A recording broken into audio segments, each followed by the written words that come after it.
Olá, meu amigo, olá, minha amiga. Estamos chegando na sua casa com mais um Contraponto. No programa de hoje estaremos recebendo, né, o Coronel José Guilherme e ainda o escritor, né, e publicitário Vladimir Cavalcante.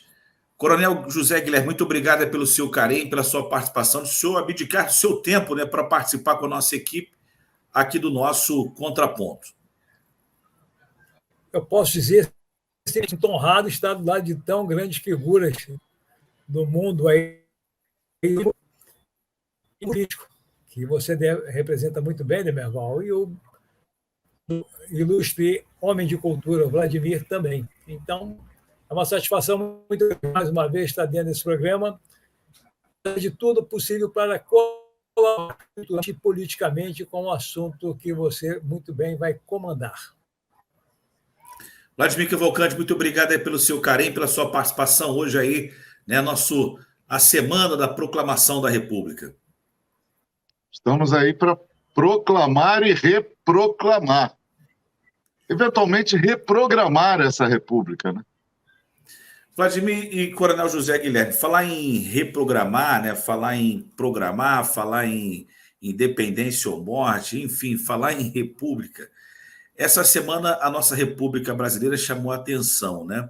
O nosso presidente Jair Messias Bolsonaro, na realidade, sempre aí chamando a atenção, né? Ele que está no Oriente Médio, lá em Dubai, e deu uma declaração um tanto quanto complicada para o mundo político, né? Estava confirmada para o próximo dia 22, a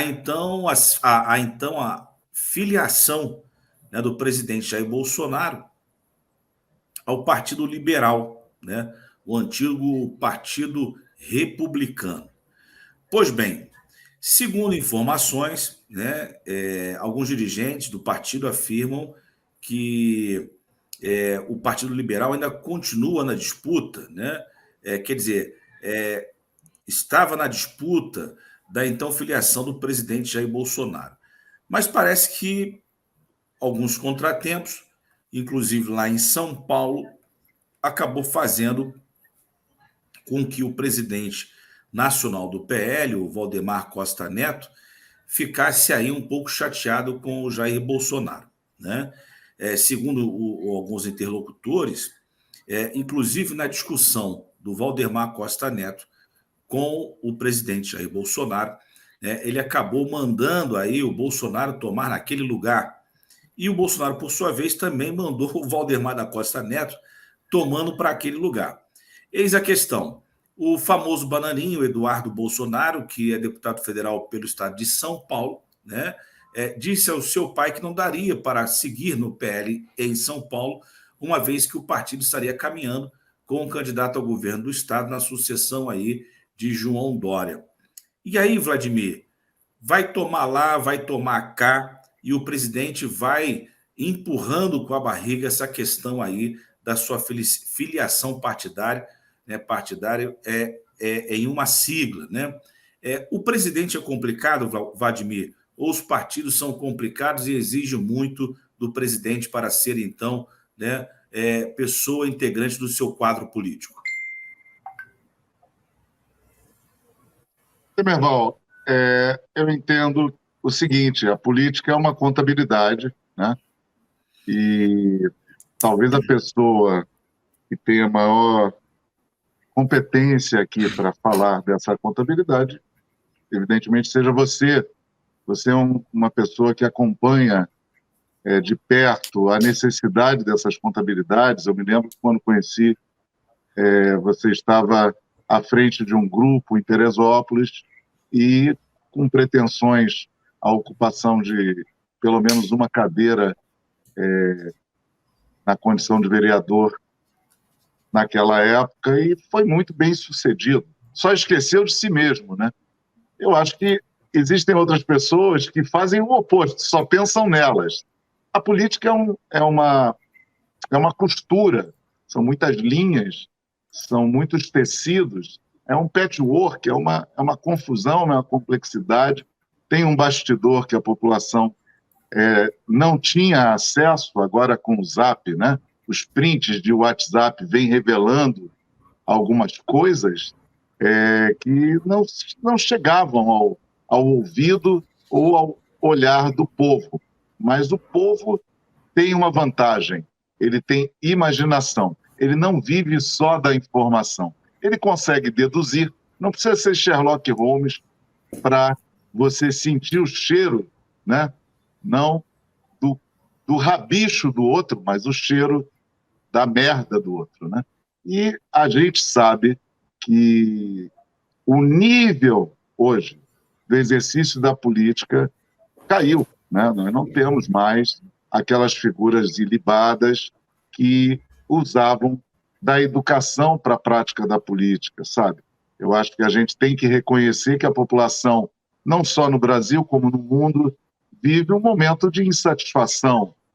Nós vemos lideranças na China, na Rússia, o planeta pegando fogo, né? As coisas sendo queimadas, destruídas, e a representação política não espelha o que nas ruas a gente assiste.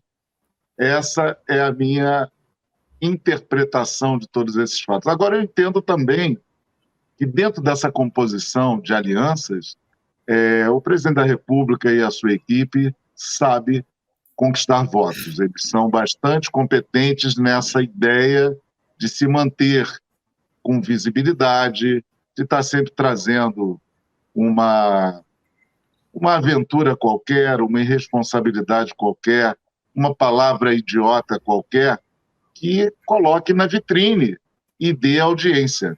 Eu não faço muito parte do grupo de pessoas que trata o Brasil dessa maneira.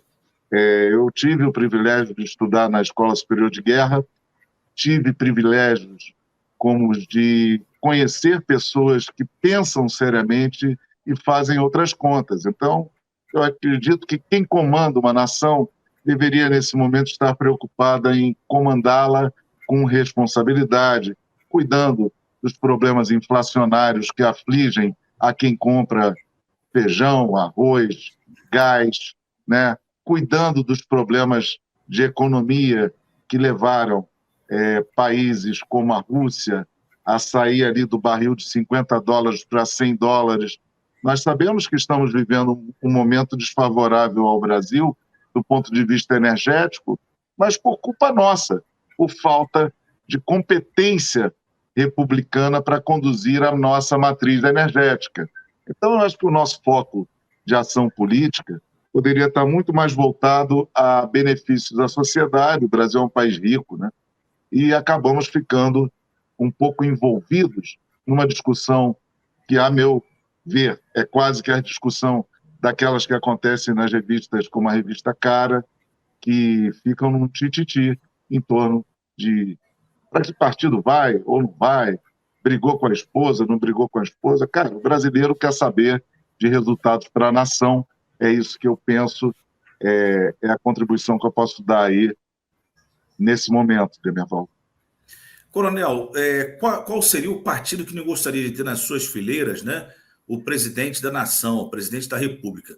Mas vejo que os meses vão passando e daqui a pouco o Jair Bolsonaro ficará sem partido para concorrer aí às próximas eleições. Aí a todos que estão nos escutando, a questão partidária no nosso país, ela não é vista como uma coisa séria por muita gente. Ela simplesmente entende que o partido ele é mais complicado, a quantidade de partidos que tem, mas ninguém vive realmente o mundo político partidário. A ideologia, os grupos que se formam, as teorias políticas que se fazem dentro dos partidos.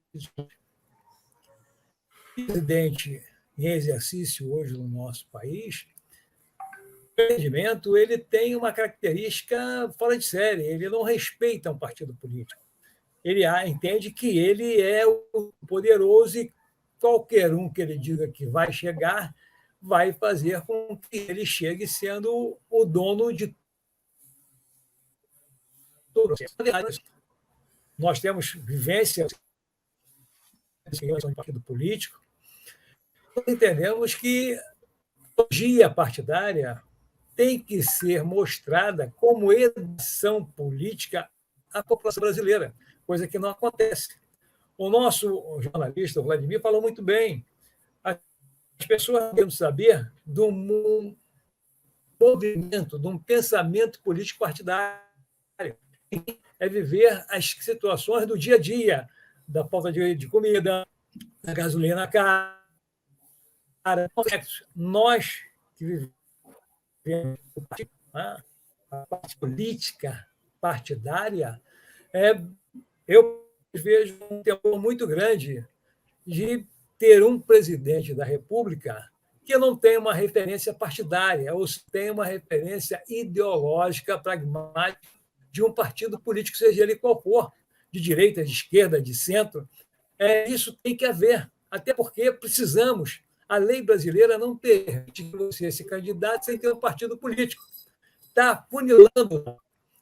E ele já tem acenos para vários partidos que, inclusive, se dispuseram para alterações para dar a vontade, e ele, na última hora, de uma série de alterações dentro do partido, que não está naquele partido.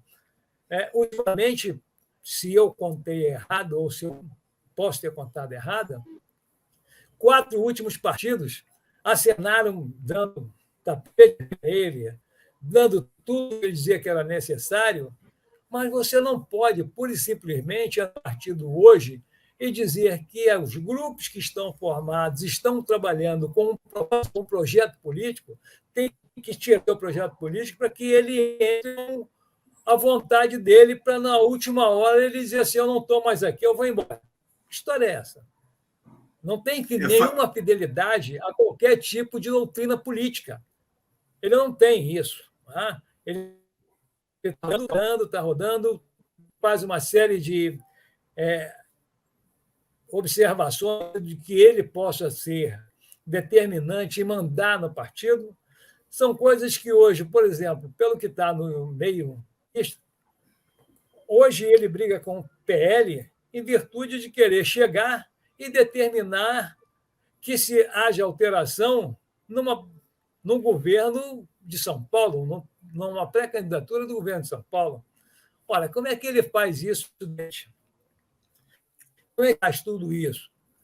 Em outros partidos, ele já não teve, porque além de mandar na nominata, que é uma coisa que você chega e tem que respeitar quem está lá trabalhando há 20 anos no partido, além da nominata, ele quer também o tempo de televisão e o dinheiro que o partido possa ter do partidário. Se eu chego na casa dele, como é que fica essa situação?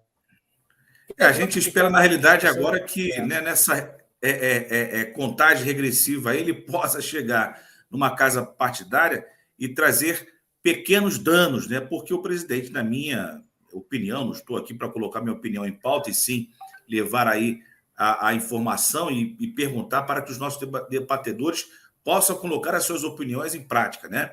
Mas o presidente que até 5 minutos atrás tentou fundar aí o seu partido Aliança, né, e não conseguiu, ele mostra tamanha capacidade política de gerir né, um grupo político.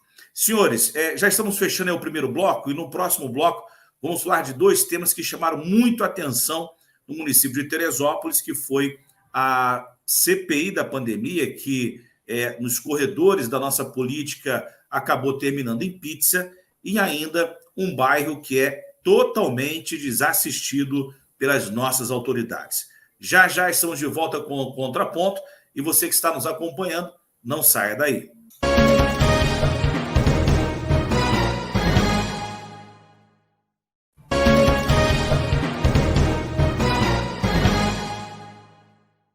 Muito bem, em Contraponto de hoje, recebendo o Coronel José Guilherme e o escritor Vladimir Cavalcante.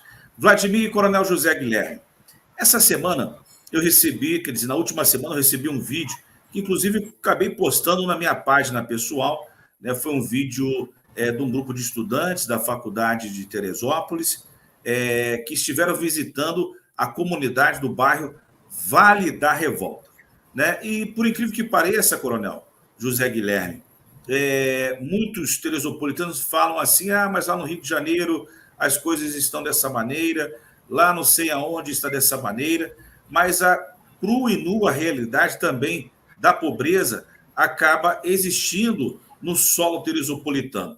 Estudantes do município, da cidade, lá da Faculdade FESO, da faculdade, a tradicional faculdade do nosso município, estiveram na última semana no bairro chamado Vale da Revolta e acabaram se surpreendendo com as cenas que assistiram.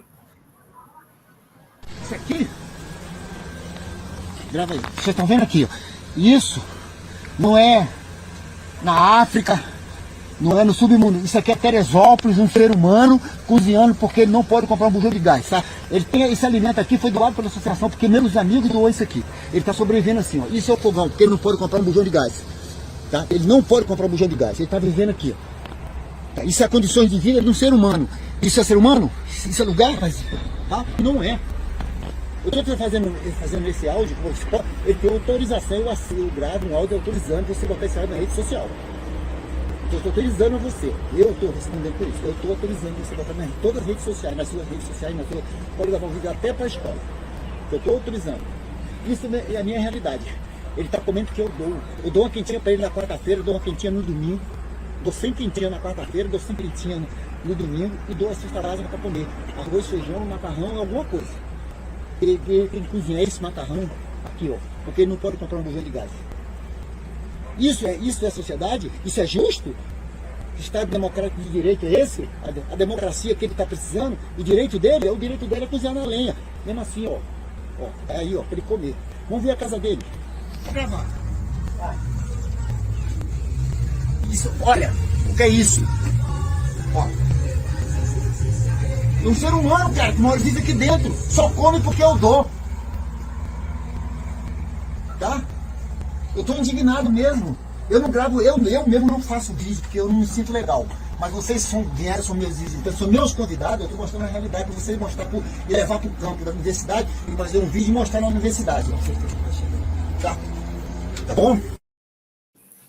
Tá aí, Coronel José Guilherme e Vladimir Cavalcante. A realidade, né, de poucos teresopolitanos. E aí, obviamente, Coronel, nessa mesma semana, o governador do estado do Rio de Janeiro, o governador Cláudio Castro, esteve no município teresopolitano com a sua cúpula política, com a presença de deputados federais, com a presença de deputados estaduais e principalmente com a presença do prefeito de Teresópolis, que, lamentavelmente, não apresentou essa dura realidade ao governo do estado. Coronel José Guilherme, por que parte dos nossos políticos pregam um discurso na campanha e, pós-empossado, né, acabam fazendo uma administração completamente diferente daquela praticada na campanha eleitoral? A todos nós, Demerval, temos que recordar algumas coisas do passado e lembrar que, na verdade, a cultura de transmissão do pedido ao eleitor é o toma lá cá em termos de se você pode ter 10 centavos de arroz, você não precisa se preocupar depois da eleição. E eu vejo, por outro lado, que a política pública brasileira para mencionar quem realmente precisa de ajuda, daqueles que não precisam da ajuda e mesmo assim estão na fila como necessitado, é uma realidade única. Se você observar realmente todas as filas que estão apresentadas no noticiário, principalmente do nosso estado, você observa que tem filas em que pessoas que se dizem necessitadas, essas unhas postiças que as mulheres que usam sabem qual é o preço de instalação daquilo e o preço de manutenção daquelas unhas postiças. Então, e você tem outras pessoas que realmente têm as suas carências, que são até vistas a olho nu no seu nesse termo de que está precisando, nós precisamos ter um serviço social extremamente presente e planejado para ter, na verdade, um censo demográfico onde você pudesse dizer esta família é necessitada, aquela que está na fila, aquela outra que está na fila não é necessitada.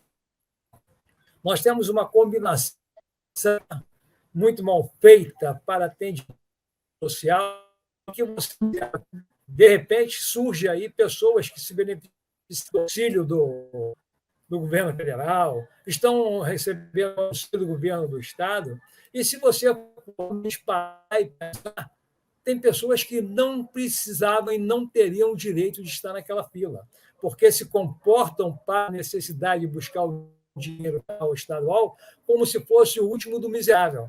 E, na verdade, você observar muita coisa que não é. Tá? O fogão, deixar o gás para o fogão e ter a madeira para... hoje pode ser permissível, porque a nossa sociedade é consumidora, não o gás não pode nada. Mas, alguns anos atrás, e hoje eu tenho, até por exemplo, posso falar, né? Eu tenho aqui no bairro de Oswaldo Cruz, município do Rio de Janeiro, uma vez que é os sábados e domingos e feriados, juntam madeira, porque é uma família aqui, né, do estado de Minas Gerais, não querendo desfazer ninguém. Eles têm um sabor, eles provocam um ato maravilhoso em fazer suas comidas. E aí, como é que ficamos aí? Qual é a situação que você vai dizer da necessidade ou não necessidade? Se você apresentar alguém que está cozinhando com madeira, eu vou dizer que depende. Se a volta dele toda essa madeira é consumida para fazer calor, ótimo. Aqui é político, né? A visão do político é fazer com que haja realmente um estudo sobre as necessidades sociais do brasileiro, de um modo geral, em qualquer município. E não é assim que acontece, meu amigo. Você anda nos municípios do Rio de Janeiro, que são todos eles ditos melhores que os outros estados do país, que não é verdade, né? Nós temos muitos municípios que se confrontam com municípios de maior necessidade pelo Brasil afora, mas que não têm característica de preocupação com buscar a informação, realmente rotular aquele que precisa daquele que não precisa. É esse o meu pensamento. É simplesmente voltar a fazer com que haja um inventário humano daquele que necessita de auxílio financeiro do governo, seja municipal, seja estadual, seja federal. Vladimir Cavalcante, num passado recente, né, você que não tem cargo eletivo, você que não faz parte da Câmara Municipal de Vereadores, e tão menos da Assembleia Legislativa, do Congresso Nacional, e tão menos ainda do Palácio Tereza Cristina. Mas você levou as crianças do bairro do Vale da Revolta, você fez com que elas fossem enxergadas do anonimato para a sociedade teresopolitana, né? Abrindo aí espaço na sua agenda para fazer, na época, um curso de fotografia, expondo essas fotos, né, no Centro Cultural de nossa cidade, que é uma perna da Faculdade Serra dos Órgãos. Depois do nosso intervalo comercial, Vladimir, eu queria que você também desse a sua opinião aqui no Contraponto, né, você que deu oportunidade a essas crianças, né, e os moradores do bairro do Vale da Revolta, para que eles fossem assistidos e para que as suas vozes fossem ouvidas. E aí, Vladimir, por que tantos Vladimirs ajudam o Vale da Revolta? E por que aqueles que têm o poder fingem não enxergar o Vale da Revolta? Você que está em casa nos acompanhando, você quer saber da opinião do Vladimir Cavalcante? Então não saia daí.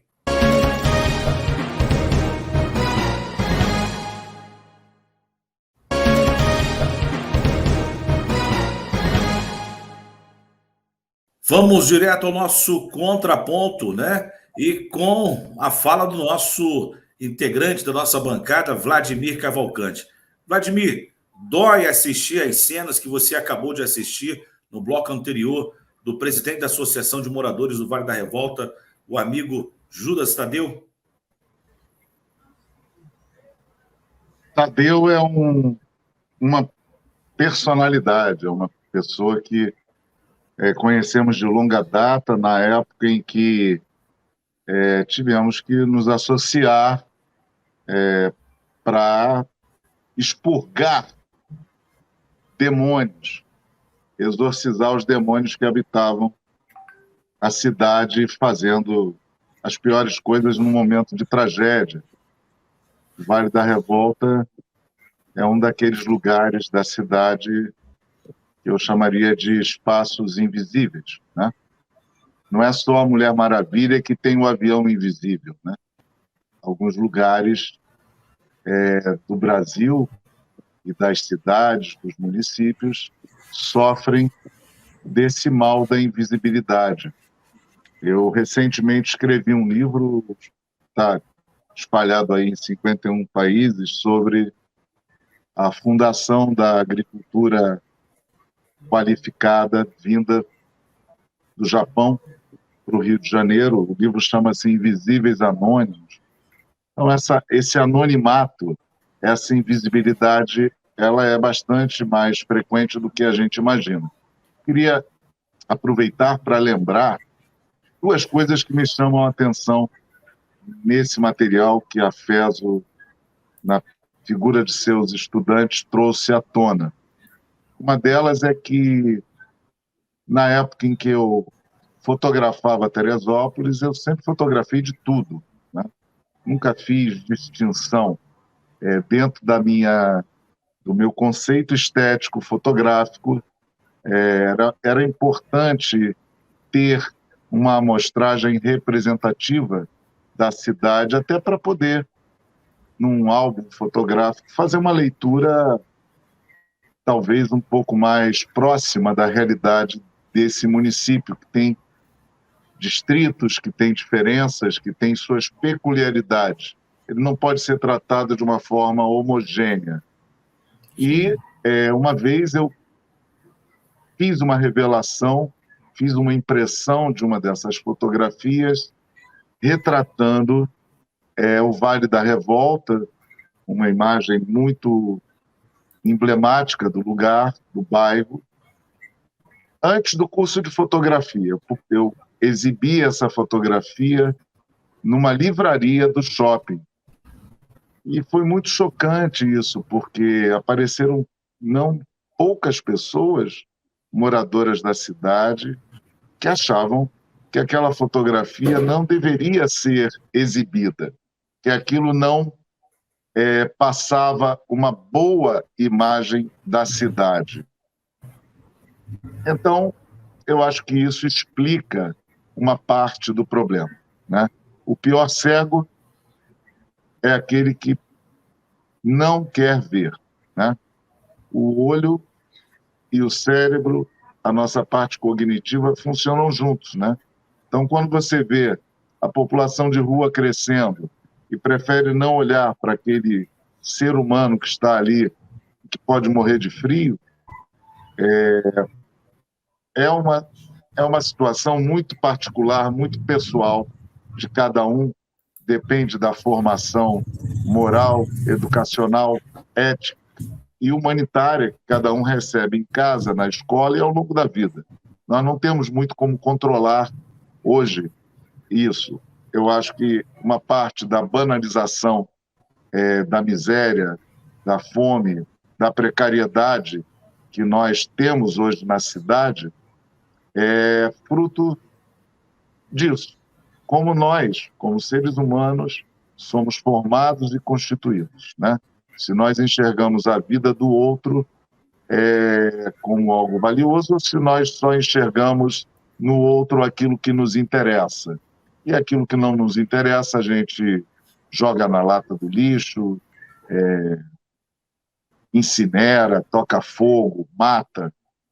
É esse o quadro da sociedade e parte dela. Penso, portanto, que a mentalidade política, ela também sofre. É um reflexo um pouco disso, né, Demerval, Coronel Guilherme. Eu entendo como uma consequência dessa formação que cada um recebeu lá atrás. Ficou muito claro para mim isso. A sociedade, a elite, digamos assim, teresopolitana, tem uma visão de Teresópolis como sendo o bairro do Alto, ali o Mirante, o Dedo de Deus, os pontos turísticos, a parte maravilhosa. Você vai para a CBF, a Granja Comari, o Clube Comari, o Higino, enfim. Aí você vai mostrar um campo de futebol abandonado, por exemplo, numa fotografia, do lado das latas de lixo que vão transmitir doenças para as crianças que forem ali tentar jogar bola no meio do lixão, aí isso já não é legal mostrar. Vamos esconder, vamos jogar para debaixo do tapete. Falta coragem para um enfrentamento da realidade. Eu entendo que a política hoje ela acaba privilegiando um faz de conta, né? Então a gente junta um grupo de pessoas, a própria imprensa também, não, vamos apenas enaltecer Teresópolis ou Nova York ou tal. As coisas não vão ser mudadas dessa forma. Eu me lembro que quando eu estudei o caso da Times Square Avenue, que passou por vários momentos, já foi um lugar de glamour, já foi lugar de tráfico de drogas, de roubos, de assaltos, e hoje é o lugar mais visitado em Nova York, né, o melhor ponto turístico. Só aconteceu essa mudança porque o problema foi enfrentado de frente, né? Nós temos que ter coragem para enxergar o que está errado e transformar o que está errado. Eu penso que a atual gestão de Teresópolis, a prefeitura de Teresópolis não tem esse perfil, não são preparados dessa forma, não vão fazer o que não sabem, né? Então essa é a primeira observação que eu gostaria de fazer. Queria fazer uma segunda. Fui convidado pelo Tadeu, há quase 10 anos atrás, para fazer alguma coisa. Ele não sabia exatamente o que eu podia fazer, eu também não sabia o que eu podia fazer. Mas a gente decidiu fazer alguma coisa, eu tinha meus equipamentos fotográficos e procurei deixar com aquelas pessoas de lá, que acabou o curso virando um curso mais para crianças, né? Os adultos vivem dificuldades, têm que cuidar da sobrevivência, e eles acabaram abandonando o curso de fotografia, que no fundo era um curso sobre olhar para o mundo, usando história da arte, ensinando um pouco de arte, e essas crianças usavam os meus equipamentos fotográficos, porque eles não tinham equipamentos fotográficos, confiei inteiramente neles, eles produziram resultados surpreendentes e tiveram a possibilidade de fazer digamos assim, aquilo que eu chamo de retratar a sua realidade. Então, instrumentalizar as comunidades, as pessoas, para que elas tenham voz, para que elas tenham a condição de mostrar, de exibir a sua realidade. Terceiro ponto, só para concluir, é que não foi eu que disse, está muito bem escrito, MIT, Harvard, estão estudando desigualdade social no mundo todo. Claro, os instrumentos de métrica existem, o Brasil faz parte, talvez, do país que mais acentuou desigualdades e já vinha num processo de desigualdade. O índice de Gini está bem conhecido por quem estuda economia, né? A população não sabe, mas a palavra é essa, a desigualdade vem se acentuando, os extremos, os mais ricos, vêm se distanciando dos mais pobres. Hoje se discute como resolver esse assunto, tem muitos livros interessantes, poderiam ser aproveitados por políticos que estiverem comprometidos com a diminuição da desigualdade, seja em Teresópolis, seja em um dos 5.000 e poucos municípios do Brasil. O Brasil pode diminuir desigualdades, é um país rico, tem recursos para isso, é uma questão de realizar uma distribuição sem que isso pareça esmola. Nós temos que trabalhar mais numa linha de empreendedores, de pessoas que possam se sentir cidadãs com dignidade. Preservar a dignidade das pessoas é melhor do que sair por aí pelas portas de igreja dando esmola. Às vezes a gente precisa pegar o vulnerável na rua, sim, mas também não esquecer que isso é só um pré-requisito para a gente partir para uma outra etapa de desenvolvimento humano digno e com mais profundidade do que o que a gente vê atual. A galera que está aí está fazendo de conta que não existem problemas. E aí, se a gente não substituí-los, a gente provavelmente não vai conseguir enfrentar esse problema. Coronel, eu quero continuar esse assunto, Coronel, mas já estamos fechando aí o nosso terceiro bloco e logo após o intervalo comercial, eu vou trazer um outro vídeo, um vídeo curto, pequeno, um vídeo que viralizou na internet no mês de abril, que foi justamente o período que se iniciava, né, a CPI da pandemia em Teresópolis. E aí, de forma um tanto quanto debochada, até porque no contraponto passado, eu mencionei dois vereadores, a vereadora Érica Marra, né, e o vereador Teco Despachante. E aí acabei me confundindo, porque nessa história debochada, o vereador Teco Despachante não participou do deboche. Mas isso, logo após o nosso intervalo comercial, eu estarei trazendo aqui na tela do contraponto, e aí, obviamente, pegando também a opinião do Vladimir Cavalcante, do coronel José Guilherme, e ainda no último bloco, né, a nota 0 e a nota 10 da semana.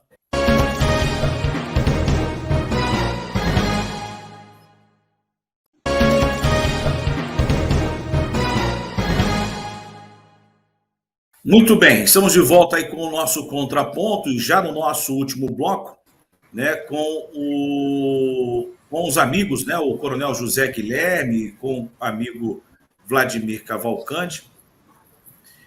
Antes, porém, na última semana falávamos aqui, Vladimir e coronel Guilherme, justamente da CPI, que a comissão processante acabou não se utilizando do relatório técnico e se utilizando do relatório político. Porém, o relatório político arquivou a CPI.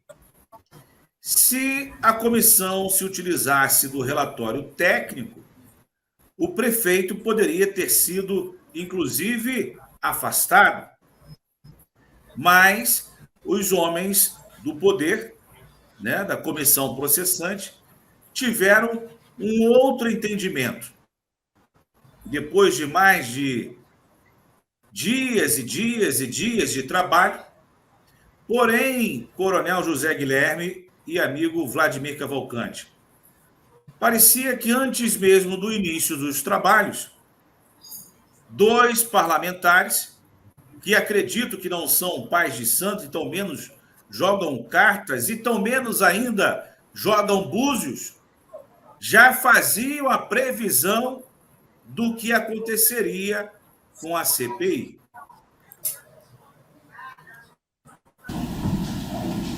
Eu já falei para pagar a pizza. Vai mesmo. Tá definido. Definiu a pizza já.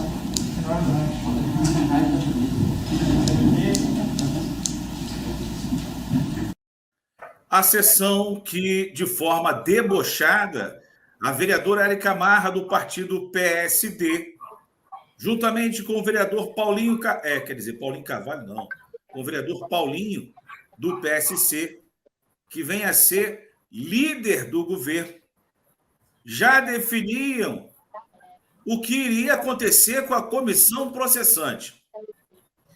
Coronel José Guilherme, até quando teremos políticos que só pensam no sabor da pizza?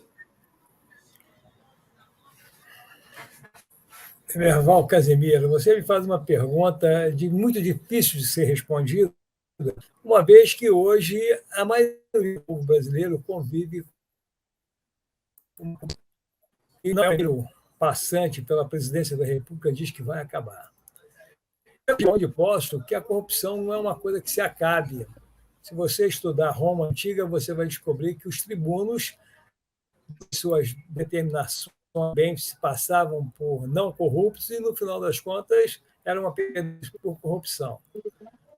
Hoje eu digo que o político, aquele que tem e dá valor a um partidário, que sabe do que é um partido no seu estatuto, que vive a ideia de diminuir a corrupção, seria um grande ganho para o Brasil e para outros países aqui, nosso Brasil, que também tem o mesmo problema. A corrupção é endêmica, está chegando num ponto estratosférico. O que eu sempre preguei é que devemos trabalhar no dia da corrupção diminuída, acabar.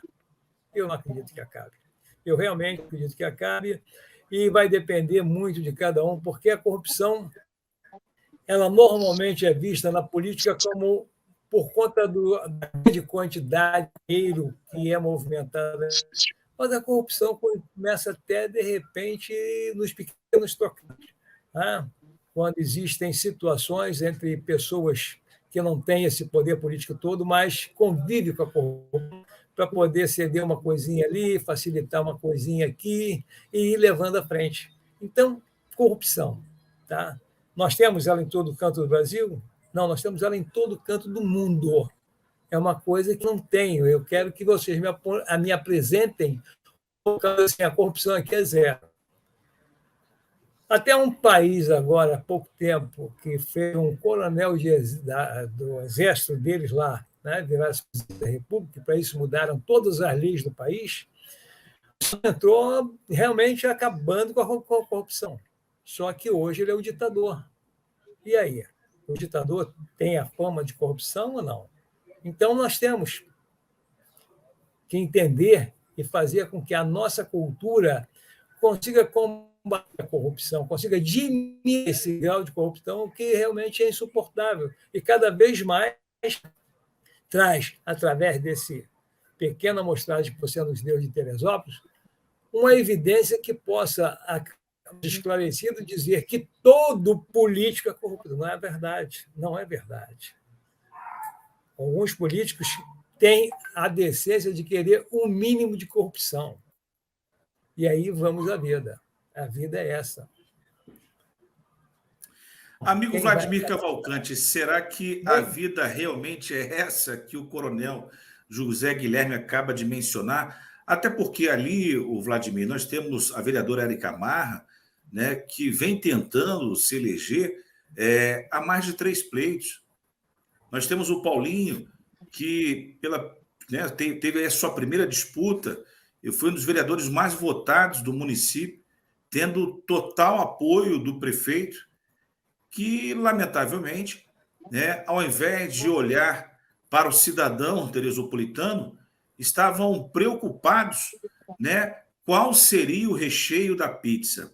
E aí, Vladimir, eles comem um recheio e saboreiam a boa pizza, mas a população, Vladimir, fica apenas com o papelão da pizza. Papelão esse, né, que são vendidos para a compra de arroz e feijão. Deberbal, eu entendo o seguinte: há muitos anos atrás, quando o Jorge Mário foi devidamente afastado da Prefeitura de Teresópolis, você deve estar lembrado que nós fizemos um estudo sobre as CPIs, né, as comissões parlamentares de inquérito. Isso já faz tempo, né? Vai bater aí 10 anos em 2022. No ano do louco, 22, nós vamos ter essa situação já condensada. E a pizza é a palavra que o povo usou para falar da impunidade, na verdade, daquilo que acontece e os relatórios são feitos, as comissões são instauradas no Legislativo e, a partir daí, eu penso que não mudou muito. A impunidade, estatisticamente, é a regra nas CPIs. Nós tivemos agora a CPI no Congresso Nacional. Eu estou com o relatório completo dentro da minha pasta, lendo detalhadamente. É um capítulo. Eu entendo que se todo cidadão independentemente das votações que aconteçam dentro desses antros de negociações entre as partes, dos stakeholders, né, das partes interessadas envolvidas ali com as suas,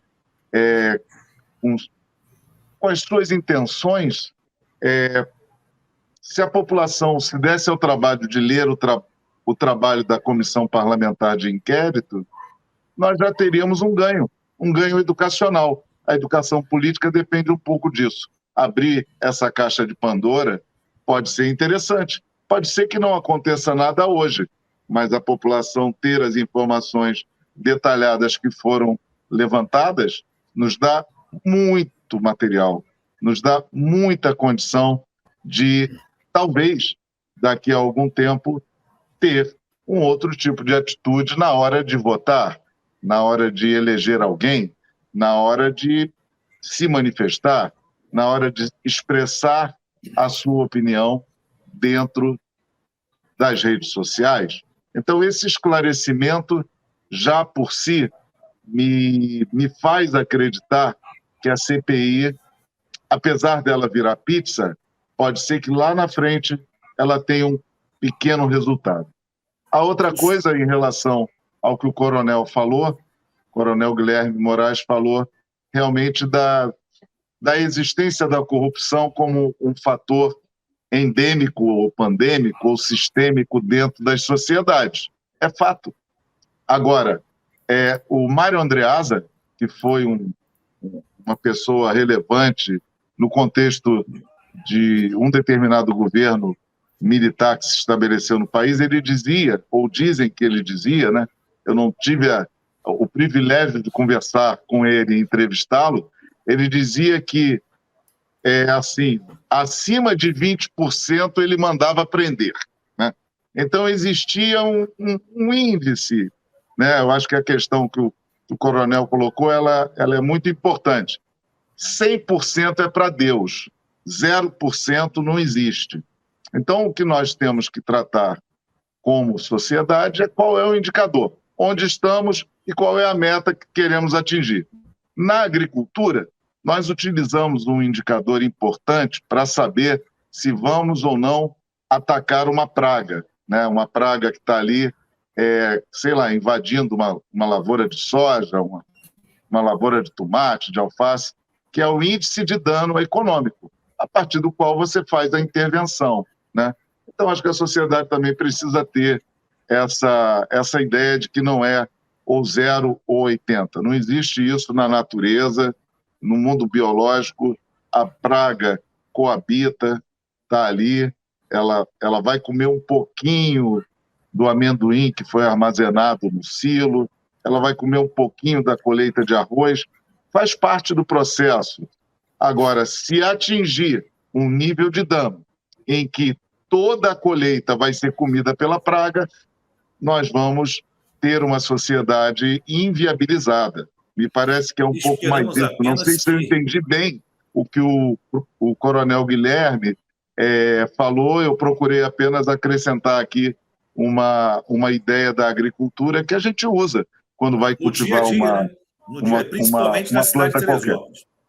Esperamos que a população teresopolitana, né, possa eliminar a praga chamada político ruim nas eleições de 2024. Né?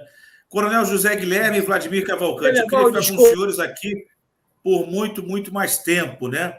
Mas o Marcelo Rosa já começa a me olhar com aquele olhar que não é tão bonito assim. Então, temos que fechar o nosso contraponto, mas antes, porém, a sua nota 0 e a sua nota 10 da semana, amigo José Guilherme. Bom, politicamente, a minha nota 0 não podia ser diferente, e é para o Jair Bolsonaro, que não sabe que partido político vai ficar até hoje. Puleiro em puleiro, mas não pensa ainda. Nota 10, vou voltar a falar, uma pessoa também política.